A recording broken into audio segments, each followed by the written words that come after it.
adik-adik, hari ini kita akan mempelajari materi tentang siklus hidup hewan. Pada dasarnya, setiap makhluk hidup pasti mengalami siklus hidup, termasuk hewan. Apakah siklus hidup hewan itu? Siklus hidup hewan adalah seluruh tahap perubahan yang dialami hewan selama masa hidupnya. Setiap hewan memiliki tahapan siklus hidup yang berbeda-beda. Tahap perubahan bentuk yang sangat berbeda yang dialami hewan sejak menetas sampai dewasa disebut metamorfosis. Berdasarkan perubahan bentuk tubuhnya, siklus hidup hewan dibedakan menjadi dua, yaitu siklus hidup tanpa metamorfosis dan siklus hidup dengan metamorfosis. Ada dua macam metamorfosis. Yang pertama, metamorfosis tidak sempurna. Metamorfosis tidak sempurna adalah proses perubahan bentuk hewan yang saat lahir tidak berbeda bentuknya dengan saat hewan tersebut dewasa. Contohnya, belalang. Bagaimana siklus hidup pada belalang? Perhatikan gambar tersebut. Proses metamorfosis belalang diawali dengan tahap telur. Belalang betina umumnya dapat menghasilkan 10 sampai 300 butir telur.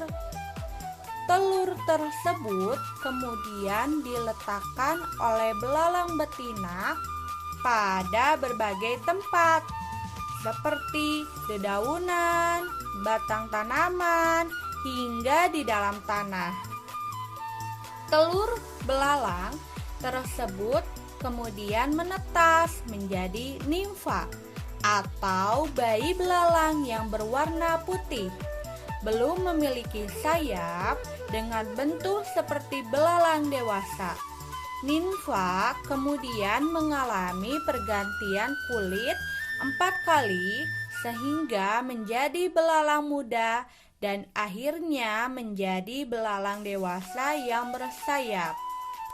Yang kedua, metamorfosis sempurna, yaitu proses perubahan bentuk tubuh hewan dari kecil hingga dewasa. Contohnya, kupu-kupu. Bagaimana siklus hidup pada kupu-kupu? Coba perhatikan gambar tersebut. Proses metamorfosis kupu-kupu diawali dengan telur. Telur kupu-kupu biasanya menempel di permukaan daun. Telur kemudian menetas menjadi ulat. Ulat itu akan makan dedaunan selama berhari-hari. Lama-kelamaan ulat tumbuh semakin besar dan berhenti makan. Setelah 15 sampai 20 hari, ulat mulai berubah menjadi kepompong atau pupa. Kepompong biasanya menggantung di ranting tumbuhan atau di daun. Masa kepompong ini berlangsung selama berhari-hari. Jika telah sempurna dan cukup waktunya, kupu-kupu keluar dari kepompong tersebut dan menjadi kupu-kupu dewasa. Kupu-kupu berkembang biak dengan bertelur. Dari telur itu, proses metamorfosis dimulai lagi. Nah, itulah pembahasan mengenai tentang siklus hidup pada hewan. Sampai jumpa di video selanjutnya. Dadah!